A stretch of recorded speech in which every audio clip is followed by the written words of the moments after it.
Salut, bienvenue sur le tout premier épisode de ma nouvelle série qui s'intitule De A à Z. Alors j'ai déjà fait une vidéo d'annonce sur ma chaîne, je t'invite à aller la voir, je te mets l'affiche en haut à droite.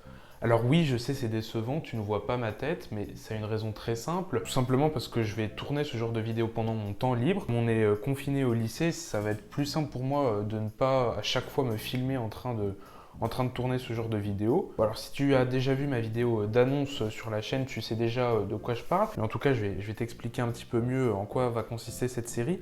En fait, je vais tourner ces vidéos sur le logiciel Scratch, sur le langage de programmation Scratch, pour te montrer comment on réalise un projet. En partant de rien du tout, je vais réaliser un jeu en entier en te montrant tous les détails, toutes les étapes de la réalisation du programme. Là, j'ai jamais vu ce genre de concept, en tout cas sur Internet, sur YouTube.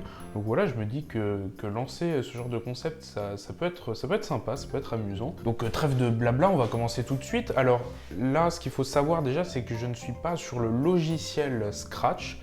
Alors c'est le langage de programmation Scratch, mais il existe un autre logiciel qui est vachement bien, qui est vachement mieux que Scratch, ça s'appelle TurboWarp. Je te mettrai les liens dans la description. Alors si tu veux, donc voilà, il y a toutes mes icônes sur le bureau. Ici il y a le logiciel donc Scratch 3. Bon, c'est bien, on peut faire, je vais le lancer d'ailleurs pour que tu vois un petit peu les différences. Donc là c'est en train de se charger. Voilà, donc le logiciel Scratch 3, il ressemble beaucoup à TurboWarp, l'interface ressemble énormément, c'est juste que TurboWarp, il y a des extensions en plus. Tu peux ajouter des extensions avec add-ons, ici je clique, et tu vois ici il y a plein de paramètres vachement utiles et vachement pratiques lorsqu'on fait de la programmation. Moi honnêtement, depuis que j'ai découvert ça, je peux plus m'en passer, voilà, je te le dis. Voilà, il y a vraiment des trucs super, vraiment pratiques. Au fond, on ne peut pas faire plus de choses que dans Scratch, mais c'est juste qu'on peut les faire beaucoup plus rapidement et de manière beaucoup plus pratique, quoi, tout simplement. Donc voilà, tu peux utiliser Scratch, ça va être exactement les mêmes choses et le même fonctionnement. C'est juste que voilà, il y a un autre logiciel qui s'appelle TurboWarp qui permet de faire la même chose, mais en plus rapide. Alors, je vais t'expliquer moi ce que je veux faire dans Scratch. Je veux faire un jeu de tir. Alors, ça peut paraître bizarre, un jeu de tir, mais c'est pas un jeu du tout du style Fortnite ou du style FPS, non, pas du tout. Parce que déjà, dans Scratch, on peut pas faire ce genre de projet, c'est beaucoup trop ambitieux. On peut faire que des trucs en 2D, un peu simplistes.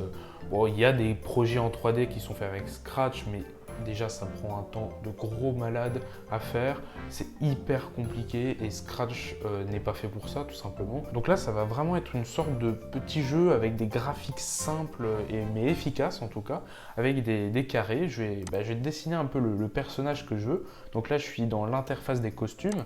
Alors je vais effacer après, mais c'est juste pour te montrer un peu le style que ça va être. Donc le personnage principal il va être comme ça. Là je vais dessiner un petit trait en blanc. Voilà, attention, le voici. Donc ça va être le personnage principal, comme ça. Un jeu de tir, donc ça veut dire qu'il va avoir un gun, il va avoir un truc pour tirer, donc il va être comme ça. Et puis il va tirer des balles rondes que je vais dessiner, voilà. Il va tirer des balles rondes comme ça, tout simplement, et il va tirer sur des ennemis. Qui vont être de l'autre côté, qui vont apparaître à droite de l'écran.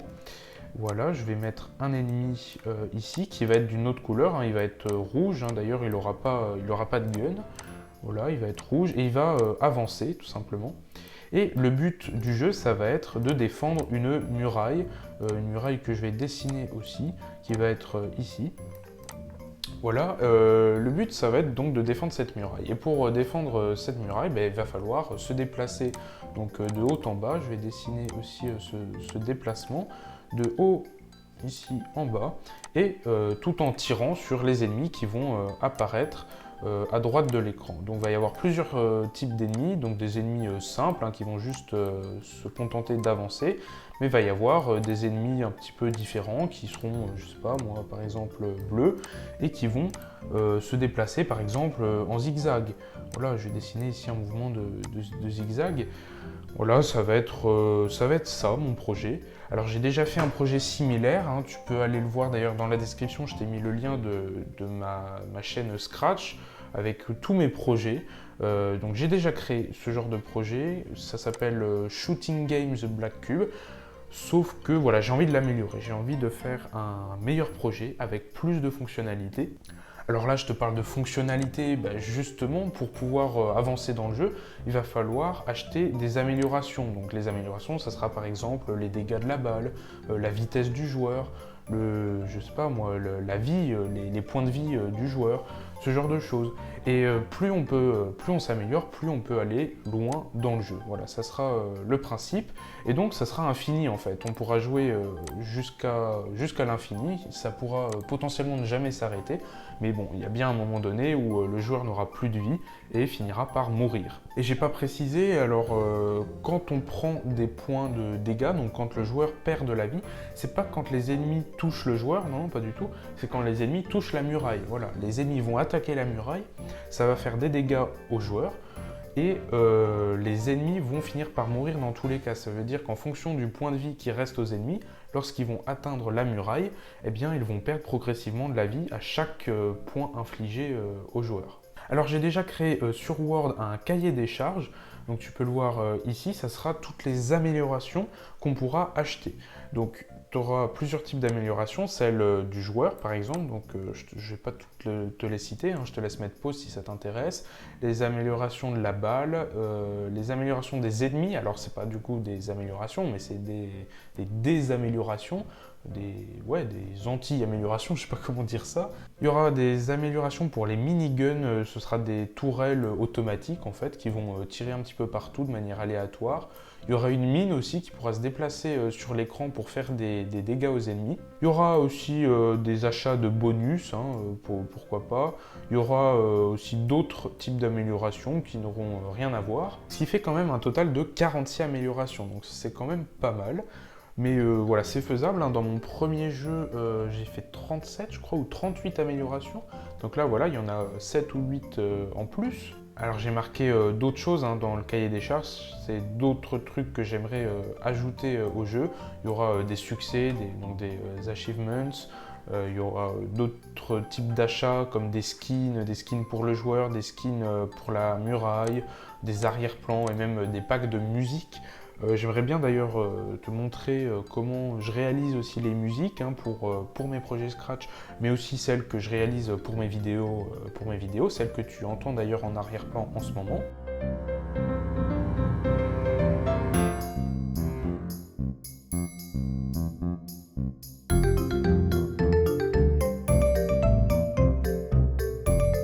Voilà, c'est celle-ci.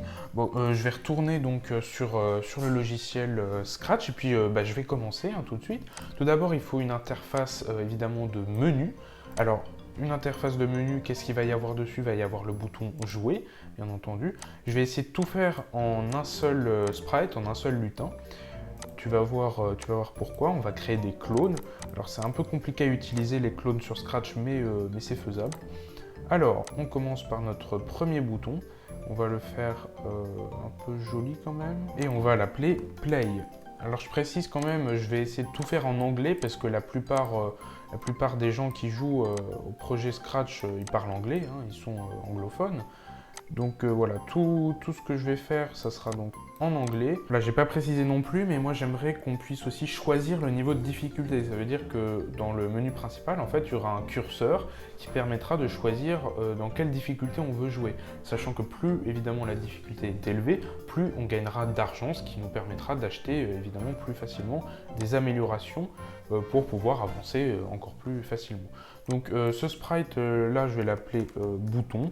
Voilà, bouton, pourquoi pas. Alors j'ai déjà fait une vidéo tutoriel sur Scratch qui explique comment programmer des boutons.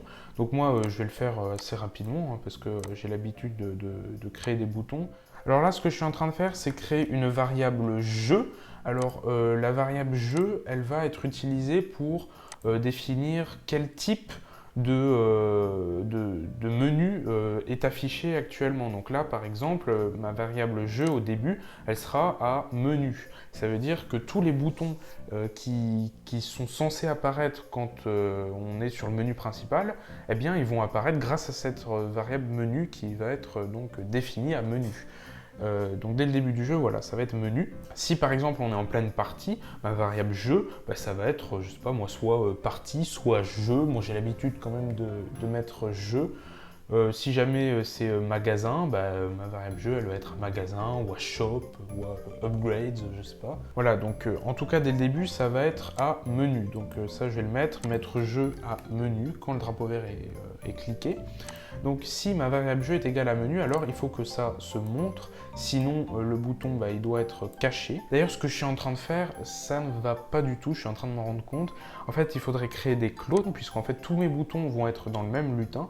Donc ce que je vais faire en fait, je vais tout simplement créer un bloc dans mes blocs. Voilà, je vais mettre ce bloc clonage et exécuter sans rafraîchissement d'écran. Ça veut dire qu'ils vont être exécutés d'un seul coup. En fait, dans Scratch, les boucles, les scripts en général, ils mettent du temps à s'exécuter. Il y a toujours des moments de latence qui durent quelques centièmes de seconde. Eh bien, quand tu coches exécuter sans rafraîchissement d'écran, il n'y a pas du tout justement de latence. Ça s'exécute le plus rapidement possible. Donc c'est ça que je veux. Du coup, tout ce script-là, je vais l'enlever, c'est pas ça que je veux au final. Il faut que j'envoie un message. Alors ça, les messages, c'est super important dans Scratch pour communiquer entre les lutins. Le message, ça va être menu principal. Je le note, menu principal. Et quand ce lutin va donc recevoir du coup le message menu principal, eh bien, il va se cloner. Donc pour ça, j'utilise... quand je reçois, voilà, menu principal, eh bien, on va définir donc le clonage. Alors ça y est, j'ai déjà défini la fonction de clonage. Donc pour l'instant, il n'y a qu'un seul clone qui va se créer puisque forcément, il n'y a qu'un seul bouton dans le menu pour l'instant. Mais en tout cas, voilà, ça va marcher. Et puis au niveau du clone, eh bien, j'ai déjà défini la façon dont il va changer de luminosité quand on passe la souris dessus. Donc attention, regarde ce que ça fait. Tu vois, voilà, déjà, ça fonctionne. Alors voilà, je viens de créer déjà la façon dont on va cliquer dessus. Alors j'ai créé une variable mobile. Alors pourquoi? Parce que je compte faire une version mobile de mon jeu. Donc cette variable mobile, elle va se mettre à 1 si jamais on est dans une version mobile et à 0 si jamais on est sur une version ordinateur. Et donc ça va être pratique pour définir notamment la taille des boutons. J'ai envie que quand on est sur version mobile, forcément les boutons soient plus gros. Et donc, ce qui fait que j'ai créé ce petit script. Quand ce sprite est cliqué, je mets la taille à 90%, puis je mets à 100% quand je lâche la souris. Et forcément, si jamais je suis en version mobile, ça sera plus gros. Donc je teste, hop, tu vois, dès que je lâche le pointeur de souris, hop. Voilà, donc pour l'instant, quand je clique dessus, il ne se passe rien. Mais voilà, en tout cas, pour l'instant, ça fonctionne. Alors là, je suis en train de créer les autres boutons qu'il va y avoir en bas à gauche de l'écran pour notamment se rendre dans le magasin, dans le shop. Alors, une petite technique pour Scratch, comme tu peux le voir, les ronds dans Scratch ne sont pas très bien, en tout cas en plein écran. Comme tu peux le voir sur les côtés, eh bien c'est un petit peu coupé, donc c'est pas très joli. Donc il y a une technique en fait qui consiste à créer un carré ou un rectangle complètement vide. Comme tu peux le voir, remplissage et contour, c'est totalement vide, il n'y a pas de couleur, c'est invisible. Et de le mettre en arrière-plan sur le costume. Ce qui fait que, regarde, la qualité est beaucoup mieux en fait, c'est pas du tout coupé. Une fois qu'on a ça, on peut créer le logo de notre bouton. Alors moi, je compte mettre un petit $. Alors attention, voilà, en rouge-orange. Alors je vais essayer de mettre en 8. Voilà, $, hop, c'est parti. On est ici en $, et je le positionne au milieu. Voilà, ce qui fait que maintenant on se retrouve avec cette interface de menu. Donc pour l'instant, évidemment, ça ne fait rien. Alors si ça fait quelque chose, d'ailleurs ça ne devrait pas. Il faut que je mette évidemment ici, si jamais le numéro du costume est égal à 1, voilà, je le mets, alors où il est ici, voilà. Donc voilà, je te remontre l'interface. Donc ici pour l'instant quand on clique ça ne fait rien, ça va évidemment aller sur le magasin. Et le bouton play pour l'instant il fonctionne puisque tu vois ça quitte le menu pour évidemment lancer la partie. Je vais créer ensuite un autre bouton qui va en fait aller dans un menu avec une roue de la chance. Alors oui, j'aimerais créer une roue de la chance comme dans mon premier projet qui fait en fait gagner de l'argent tout simplement aux joueurs. Alors ça sera évidemment aléatoire à chaque fois, hein, mais voilà, j'aimerais créer une roue de la chance. Alors pour ça, comment je vais pouvoir faire? Voilà, on a notre joli bouton coloré. Alors qu'est-ce qu'il nous reste à faire? Eh bien, on peut faire par exemple un bouton d'aide. Avant de faire le bouton d'aide, j'aimerais faire un bouton de succès. Donc bouton de succès, c'est là où on verra tous nos achievements hein, en anglais. Alors pour ça, je vais créer un petit trophée. Alors je ne sais pas comment je vais faire. Non, je ne vais pas faire un trophée d'ailleurs, je vais faire une médaille. Ça va être plus simple à réaliser. Donc on va faire une médaille. Voilà, je pense qu'ici on a plus l'impression que c'est un collier de médaille. Je vais quand même agrandir un petit peu sur les côtés. Voilà, je pense que là on est vraiment pas mal. Ensuite, il nous faut un bouton d'aide. Donc pour ça, un bouton d'aide, c'est là où on aura toutes les options d'aide pour essayer de comprendre comment on joue par exemple. Je vais faire en violet un petit peu foncé et je vais mettre donc un point d'interrogation un peu comme ça. Alors je vais voir s'il n'y a pas une autre police. Moi j'aime bien cette police là, curly, elle est rigolote. Donc ouais, je vais utiliser ça. Par contre au niveau du contour, est-ce qu'on pourrait pas faire un contour plus épais? Peut-être en 0,5 parce qu'on peut mettre des nombres qui ne sont pas entiers. Voilà, un truc comme ça, moi je trouve ça pas mal. Et enfin, il nous faut un logo de paramètres. Alors les paramètres, je vais faire un engrenage, enfin je vais essayer d'en faire un. Et bien voilà, déjà on a un beau logo de paramètres qui ma foi n'est pas piqué des hannetons. Donc on va garder celui-là je pense. Bon il est sujet à modification évidemment hein, si besoin. Mais voilà, moi je le trouve pas mal en tout cas. Et donc déjà on va modifier notre script de clonage. Ici on va mettre du coup 5 parce qu'il y aura 5 boutons et on va tester. Voilà ce que ça donne. Alors au niveau de l'affichage c'est pas mal. Alors j'aimerais qu'ils soient plus espacés les boutons. Donc je vais mettre ajouter 50 à X. Voyons ce que ça donne. Voilà. Ma foi c'est plutôt pas mal. Hein. Voilà, j'ai même mis 52, comme ça le bouton d'engrenage il va être vraiment en X, en abscisse 0. Voilà, en tout cas au niveau de l'interface c'est fini pour l'instant. Évidemment il y aura plein de choses à ajouter par la suite, mais bon, déjà on a un bon début, on a déjà l'idée de ce qu'on veut faire. Et en tout cas, c'est la fin de cette vidéo. Je te remercie de l'avoir regardé jusqu'au bout. On se retrouve dans la prochaine vidéo pour continuer notre projet. Et quant à moi, je te dis à la prochaine. Salut!